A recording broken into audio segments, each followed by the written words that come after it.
Welcome to this week's episode, and I'm actually pretty excited because, number one, we have no clue what we're talking about. Number two, I've got a special guest here, Tony, coming to me from Orange County Association of Realtors. How you doing, Nestor? I'm doing fantastic. Let's talk about what's going on. So I think that's a great place to start. We're coming in the end of the first quarter here of the new year, 2023. Obviously, there's been a lot of stuff that's been going on with our industry. One of the big questions I always get asked, how is it looking over there at OCAR? Are people renewing their licenses? Is everybody staying in this business, or are we starting to see people starting to move out? It looks really good. I mean, obviously always the beginning of the year, you always have, some delays in payment, what have you.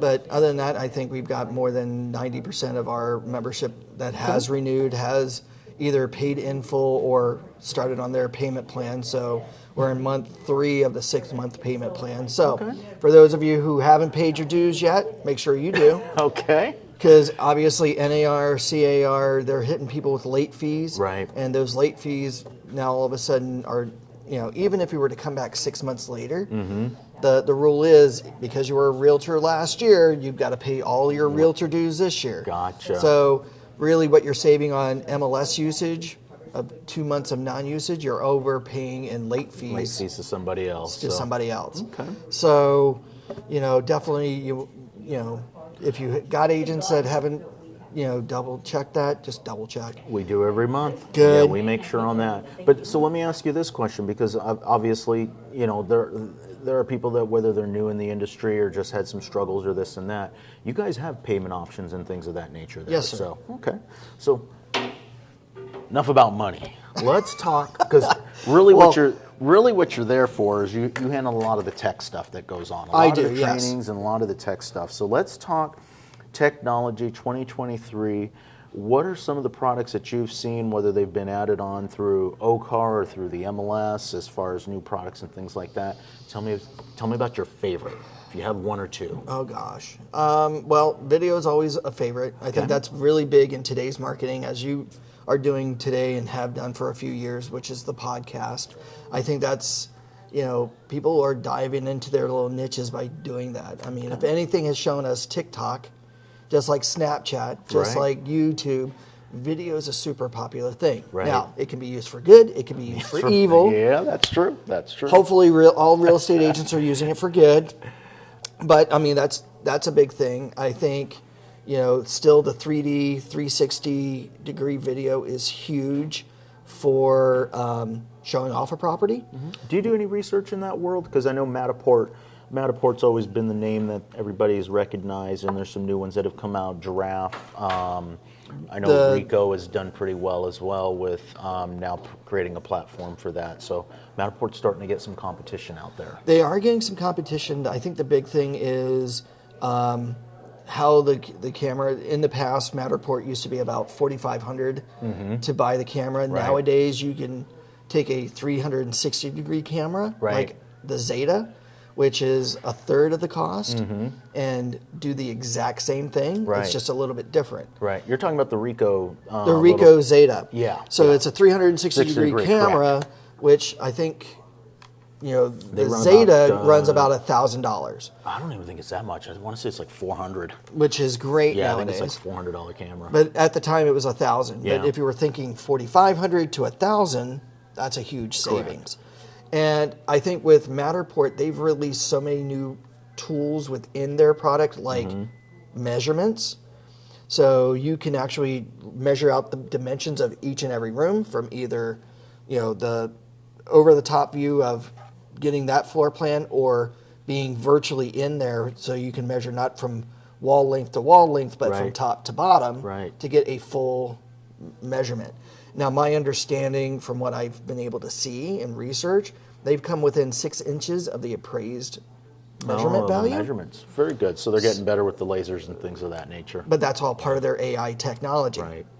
So their AI is able to look at that and judge things by height. Like, geez, a chair, it somehow knows to be online that the chair is only so many inches in height. Right. So then based on what it sees, it can determine what that height is, which is where that measurement tool is so important. So one of the new things that I saw going along in the 3D tour world, where it was missing for a while, or it was difficult to do, that now I think is becoming a little bit easier, is virtual staging within those, that you're now able to take those 360-degree photos and actually have them virtually staged, so that now you can take that vacant property and make it not look vacant anymore, which I think is a big advancement that I've seen in that world. It is a big advancement, as long as the real estate agent or the real estate agent using that photography discloses properly that the home is virtually staged.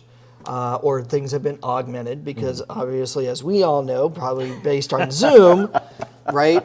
Zoom now gets rid of the wrinkles and the gray and the enhancements. And I will tell you, I have a lot more wrinkles than what camera shows. So I totally get it. And are you going to ask us a question? Yes, after No, come in. We're live, but you're welcome to come in. No, it's all good. Come on down. You're the next contestant. After you're done, I will come. Absolutely. You're welcome. No worries. So that's the beauty of the system, right? Exactly. But I find it interesting, because I understand the concept of it. What Tony is saying is that if you are virtually staging something, we want to disclose that, because the reasoning behind it is what's being said is that you have altered a photo and you don't want to mislead somebody. Right. Okay. I argue this. Every single camera that's out there that's taking a picture now with these wide angles is changing the depth perception or the size of that particular property, or the perception of that property. It was already happening. I get what they're trying to do, but it was already happening. So I take that with a grain of salt. It is the rule, so you should do it. But sometimes I just don't agree with all the rules. But well, I think it also goes a little bit beyond the altering of the wide angle lens. Correct. Right? I think when you're virtually staging, some clients, as you know, want to buy that furniture or buy that look, right? Oh, I love that color blue, or I love that color gray. Right. But when they get there, it's either that tan or that white color. Right. And it's like, well, wait a minute. The photos show this, but this, so they feel that it might not be the same home that they're looking at. Right. Which is why that's important to disclose that type of stuff. Agreed. Or, geez, the property is fully vacant. What happened to all the furniture inside? Was that the homeowners? That's what motivated me to see that home. So that's where we need to be really careful. Right. And I think a lot of it came from the very beginning on the virtual staging, where when it first came out, you couldn't they weren't really getting the true color. True color or true size right. Putting furniture in and the ratio of the room size to the furniture size wasn't quite right. And I saw that, but nowadays I feel like the AI system and all of that is actually getting a little bit better, where it's giving a little bit more truer picture of really how much room that person has in that room. So. Yeah. Well, but it's all good. What is it? Sherwin-Williams and I think Home Depot have an app that does that. They do. And what's really neat is because you're live with your camera on the wall, you've got the true lighting. Correct. So when you apply that paint virtually, you can actually see like how the color will actually sit on the wall, which is really cool. Now, granted, there may be some screen variances and things, or drying Right, variances or whatever, but it gives you a little bit truer picture. And I agree with you with the AI the way it is nowadays for these things, that it's really changing your industry. When it comes to the 360 cameras, I love that for your virtual tour. What I mean by that is you as an agent walking through. I know a lot of agents don't like to be on video in the sense that they get that camera shyness. They look at it and think, oh gosh, I'm talking to an audience. Now, I know when I teach video, I go, when you're looking at the camera, look at the individual. Don't think about the audience, think about the person you're talking to, which helps. But with the 360 camera, you shouldn't need to shy away anymore at that point, because you don't have to look at the camera. You could literally, with that monopod, hold the camera, and as you're walking through, this now allows the audience, to virtually look around themselves, whether you're doing it live or whether you've done a pre-recorded video. When a pre-recorded, you can stay out of it completely because you can. You those could are all- edit yeah, yourself out Those of are it. well, those are all working off of Bluetooth. So True. Yeah, you set up the camera, you walk out of the room, boom. But I like it for the virtual open houses, because we still have clients out there that are still shaky, iffy about Right. wanting just people off the street just walking through their home, which I get. But at the same time, you can now go, well, we'll do a virtual open house. Right. So it's now an option, which I think technology nowadays has opened that up. Very much so. And I think should still be taken advantage, because now you can have a 24-hour a day, 7-day a week open house by having Matterport or a virtual 3D pre-recorded video Right. that you've walked through and talked to people. And I think that a lot of people will relate to that, especially when they are actually hearing the sounds in the street and what the neighborhood's like. And of course, you can say, hey, by the way, take a look over to the left and see the updated Oh, good countertops points, and yeah. the things like that. So I think those are super big. Okay. So a lot of agents have a lot of tools at their disposal. Clients just need to understand that these tools are available to you guys. So 360, you're liking the 360 world. You mentioned something that I'm gonna bring up. It's not really in our real estate world right now, where it's being used by a lot of agents, but it's not something that's coming through from the board or through MLS or anything. AI. Yeah? We're seeing it everywhere now. Mm-hmm. Yeah, and It's getting more of a push since the AI Bill of Rights in October. okay. So the federal government, Joe Biden, him and his administration established the AI Bill of Rights. I think there are 5 major things about it. Okay. You can look online and see what those are. But basically, AI is meant to help people, not hurt people, not take advantage, but to help educate and basically the law of robotics, as it were, if you're a sci-fi person, right? So I think AI is progressed a lot. It's being used, and in some cases I'm seeing it being used well. In some cases I'm seeing it not being used so well. And I look at it, and I have some speculation on AI of whether or not it's going to take over the search engines of the Googles and things like that, because it kind of does. It does a little bit, right? Not quite 100%, but it does a little bit in some situations. I love AI for ideas. Are you talking about the chat GPT? Exactly. We were sitting here before this podcast started, because we decided to just do this on a whim. And what's the topic? We can go into AI and say, hey, this is who we are. Give us a topic, and it'll spit out 5 topics for us, and it'll give us something to start with. And you can take it and even a little bit more advanced, create bullet points for me on this topic, or talking points and things of that nature, all the way out to scripted. I'm not a big fan of having AI create something that is completely scripted for me, but having it create bullet points for me so that we have a guide of what directions we're going in, absolutely. Helping me enhance property features and things like that, or descriptions and things of that nature. Absolutely. Well, and that's really good, especially when you're trying to avoid fair housing violations. Correct. Something like that may be or is useful for sure. I definitely agree with your earlier statement of, we shouldn't be fully dependent upon it. No, We should not by still, any be able to word the things that we want, because the one thing that I personally have against, not that it's against AI, but it's about the people controlling the AI, right? Contrary to popular belief, unless you're allowed to let the AI learn and become its own being at that point, which we've all seen every sci-fi movie out there, right? Megan, Terminator, all that fun stuff. But in the realistic world, I think we still need to be mindful that we have that free speech. Right. And I think one of the things that bothers me with the AI is it doesn't really necessarily mimic what your actual thoughts are. It gives you suggestions of what you should say. Correct. And how you should say it. But it's not maybe the necessary thing that you want to verbalize. Right. Right? Or the way you want to verbalize it. And So it takes that emotion out of it. I say yes and no to it, because I mean, I could put something into it that was, I can take a serious matter and put it in there and say, hey, I want to describe this with humor, keep the same content, but give it to me in a humor fashion, and it'll rewrite it for me, and it will create that. And at the end of the day, we have the ability to then again adjust. And I agree with you.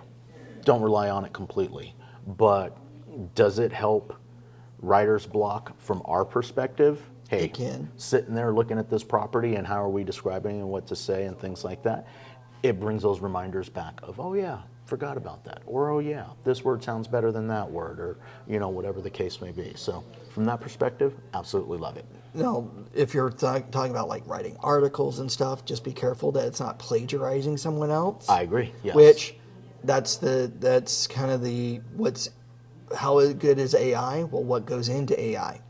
So if it's just regurgitating what someone else has already written or taken the time to write, then now you become the plagiarist. Correct. And I wouldn't recommend it for that. But one of the other things that I absolutely love about AI, especially in our marketplace. So our culture here is very diverse. Yes. Here in our city. A lot of people, English is their second language, maybe their third language, and in that case, when they're trying to write a description or something like that, those little nuances that, because English is their second language, tend to go into that writing, that this can help them avoid a lot of that. Yeah, So, I for those scenarios, yes, I'm okay with that. okay. I'm okay with that. Now, I think if you're- Tony's scared of AI a little bit. I'm not scared of AI because I have AI. I mean, I have Alexa at home. I've got, obviously we got Siri on our phones nowadays. I don't know what I do without telling Siri what to write on my text messages, right? Especially, nowadays with hands-free cars and all this other stuff. But, I mean, and showing a home with AI is right there too. Right. I mean, it's funny because I want to say that we are the slow to adopt technology. And I mean that as an American society. This technology has been around, like over in Japan, 10, 15 years Absolutely. ago, and I want to say 7 to 8 years ago. I'm not sure if you're familiar with Pepper. Pepper was a little standalone robot, and what it was all about was having conversation as an AI and interpreting people's facial expressions to have a conversation. But it was all about information. So she had a little display iPad screen on its chest. Okay. And so people in Japan would use them in their stores, like as a greeter. So you walk in the store, boom, you're immediately greeted. Right. And it would ask you and give you a list. What would you like to do? What would you like to buy today? Or what are you looking for? And it would point you in the direction you needed to go. So translate that here for home sales. AI, robotics is being implemented today. Oh, absolutely. Right? Now, what's nice about Pepper, $1,500, right? But basically what you could do is you would set her up and you could give her a virtual tour, right? You could walk somebody. Nowadays, and I want to say it was back in October, there's a company that had virtual robots about 3 or 4 feet tall, but it was somebody, remote on a camera driving the robot through the home. Right. So someone could show up at the house, and now you as the agent or your assistant could walk somebody through the house. If it's multiple stories, you've got one on the top, one on the bottom. Absolutely. And now you've got a full thing. Alexa, you can set up Alexa's programs, and I think it's a little program that you could actually set up an Alexa dot in every house. Right. Whereby someone can come in, say, "Hi, Alexa," and then Alexa would tell you everything about the house through like every room. I'm So- welcoming all of this. I don't know, we can talk about AI forever. But let's get back to technology, and let's Yes. close with 2023, what are you seeing at OCAR with regards to new technology that the number one thing that you think will be most helpful to the agents in 2023? Good question. New technology wise, that's a tough one. Okay. I want to say the biggest newest thing right now is Zip Forms is being updated. Okay. It's been about 10 years. It's going through a major update. I think some of the features in Zip Forms that are currently being offered that were a paid service now being free is huge for the industry.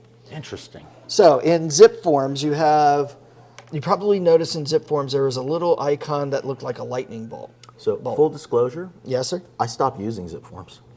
Okay. So we have options now. You do have options. Like everything else, we have options now. And honestly, I got frustrated with Zip Forms. Not to say it was a bad product but when we got other options, I went in a different direction, and it's one of those things that I got used to it.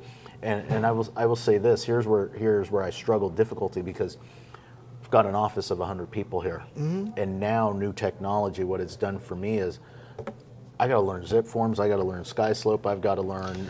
Well, and the beautiful thing about SkySlope now has the CAR contracts. Yep. Because CAR allows for that. So now SkySlope is your all-in-one. Correct. Which that's what I'm using. So I'm using all my systems through that. So, Perfect. yeah. Which is totally awesome.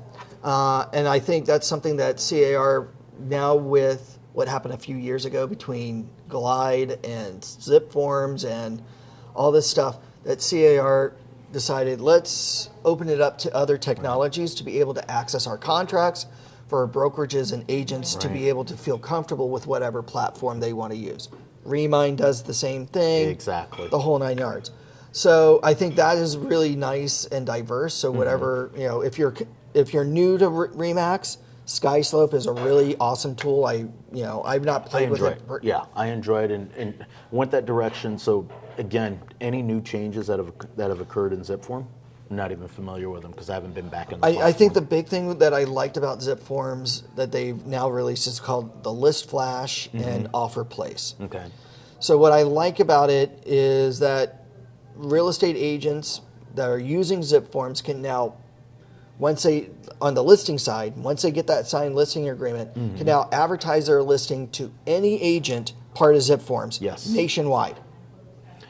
That's a little trick on the back end. I remember you talking to me about that and the power behind that, because we're talking nationwide. So we're talking 1.5, 1.6 million people. Yes.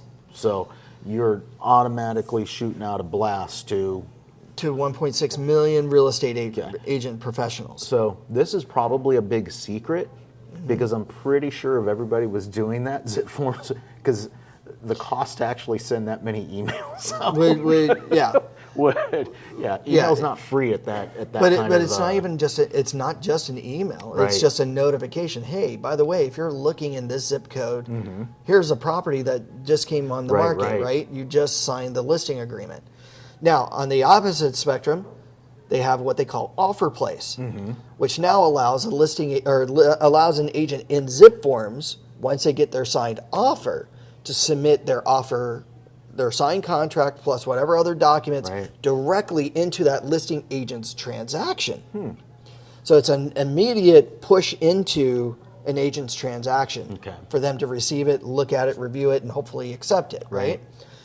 There's also another tool that came out in November for a listing agent called Email to Transaction, where they can now have an email link that goes directly into that transaction that they can share with anyone, another agent, or maybe in a lease situation, share it with potential tenants, that they can now submit documents directly into your transaction that you can look at, organize, and then sit down with your clients and go over all those documents that you've received. So I think that's a big, huge thing. Now, I'm sure that SkySlope has something very similar. They've got some similar things, to be able to do that. So I think the transaction process has vastly improved. I know that they're always constantly, and have talked about this for a couple of years, streamlining that. Right. So I think that's really, really big in the streamlining process. But no matter what, I think the big thing outside of technology is to show and demonstrate the customer service. I know how easy it is for everybody, and you've witnessed how easy it is for people to get wrapped up in technology and forget we're still a customer-based service. Absolutely. So, and it's partly we're looking for that silver bullet, or the agents get caught up in looking for that silver bullet that's out there, or hey, the newest, latest, and greatest at this is social media. Mm-hmm. We went from Facebook to Instagram to TikTok, and you've got YouTube that's in there, you've got LinkedIn that's in there, you've Twitter, all of these different things, and people can keep going down those rabbit holes, and you can't keep up with all of them. You honestly can't. You can't. And jack of all, master of none. That's a great example that we see it all the time. Is everybody's trying to dip their toes in so many different directions, or so many different pools that they end up with nothing. I know. I agree. I think it's just finding your niche and sticking with it, but be open and adaptive to things of change, right? I mean, right now we've got this very interesting market. People will either see doom and gloom, or others will see opportunity. But no matter what, we have to adapt to it. You probably remember back in 2007. Well, we have to adapt to the market. So, and lowest inventory we've seen in who knows how long, since I think 2012 is the last time we've seen inventory as 2007 had more than 12,000 listings on the MLS. Yeah. So, yeah. So that's current. Mm-hmm.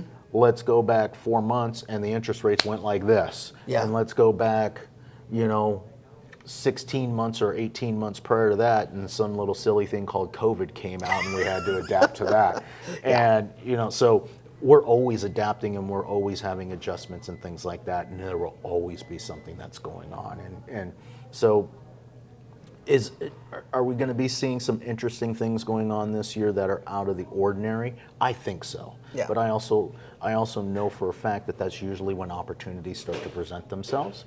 And if you're doing the right things and you're doing them often enough and you're staying consistent in this business, here is one thing that I will say that has never changed in this industry from day one to right now. To become successful in this industry, you have to be consistent at whatever you do. That has never changed.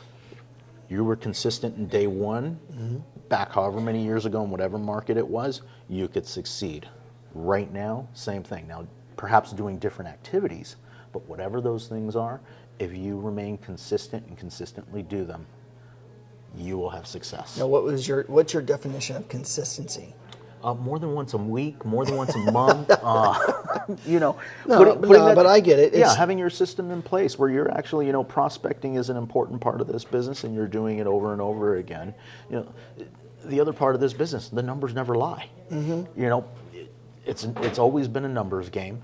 The numbers have changed. The equation's changed a little bit. 1 + 1 is no longer 2. But yeah, that's changed. But the math still works. Yeah, it's just a different formula. Yeah, I agree. I think the consistency is important. I mean, you can't, just because you do it once and it doesn't succeed doesn't mean you don't stop trying it. Exactly. Right? Or you just don't stop doing it. Mm-hmm. Now, I think with technology and things like that, it's opened up a wide variety of choice for agents to do. There's not one set way of just doing it.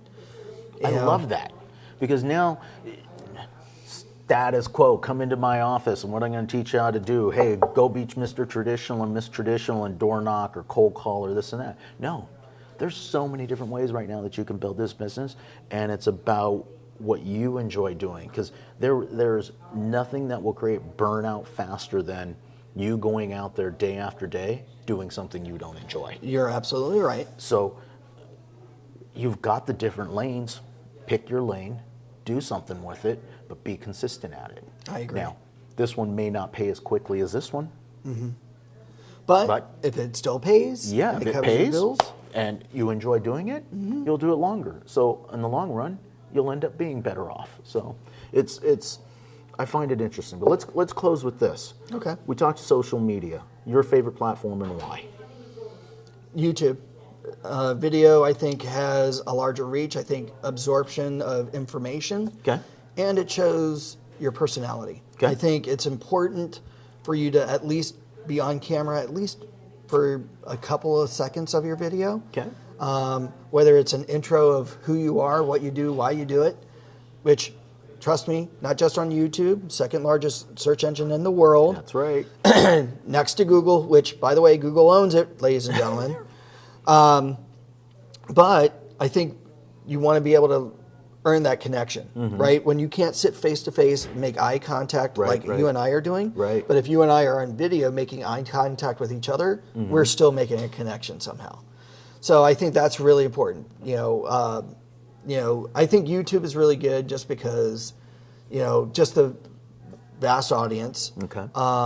What types of videos, how often you can do them, and the control that you have. Right. I know a lot of people will go, well, what about TikTok? What about TikTok? And I know that there's a lot of controversy and things with that.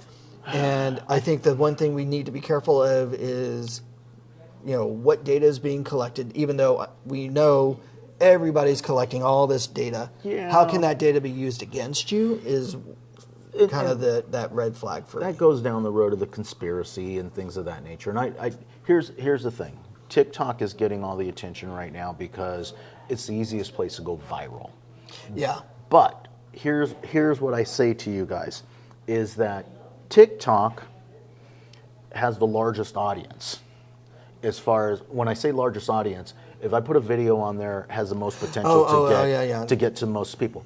But none of those people are buying a house. No. None of those people, that algorithm isn't sending it to my local sphere. That algorithm isn't sending it out here. I got people all around the world, and it's not really technically helping me in my marketplace. Now, it might help me by helping me build other platforms. TikTok might translate into more people finding me on Instagram, or more people finding me on Facebook, or more people finding me on YouTube. But if I just want to be popular with likes and views, TikTok. But we're in this business to actually develop and create relationships and sell houses. I agree with you. I think YouTube is number one, and Instagram would be number two. Instagram would be two for me as well. But the reason that I think that YouTube is number one is YouTube is also the one that doesn't change. Very little. Right. Algorithm in Instagram, you mentioned Instagram number two. They change the algorithm every other week. Well, that's because Facebook owns it, so Right. they're wanting their algorithms in Facebook and Instagram to mimic that. TikTok I view as Snapchat. Who does Snapchat? Anybody here do Snapchat? Exactly. Not anymore. Right? It was super popular. Right. It had the same Wild West feel, but then what happened? Facebook destroyed them. Yeah. So I look at it as very similar. TikTok will be gobbled up by either Facebook or YouTube to adopt those same type of things to do the same, but they'll just have their code of conduct applied. And Facebook was killing me too with all the changes, as far as they changed their algorithm on a regular basis as well. It changed their platform. I remember especially when we got into the world of it was pay to play on Facebook. You logged in every other day, and I'm like, the whole process to even run an ad completely changed on a regular basis, and it was so difficult to keep up with. Not that Google Ads is any easier on YouTube. It still gets somewhat confusing, but YouTube in general has been extremely consistent and is probably, as of right now, the best platform that's out there for the long game. So. Well, and funny enough, with streaming services, I know we have a ton of streaming services, but I mean, I remember watching the Super Bowl on YouTube. Didn't cost me a thing. Exactly. I think this year they actually made it a paid service behind their paid wall. But I saw all the cool commercials on YouTube, Right. Versus watching it on TV where it was playing what looked to be the ever ordinary commercials. So, I mean, even other companies, other entities outside of real estate see the power of YouTube and Google. So I think that's really cool. Sweet. Yeah. Well, Tony, I want to thank you for your time today. Thank you. Appreciate it. How can people find you over at OCAR?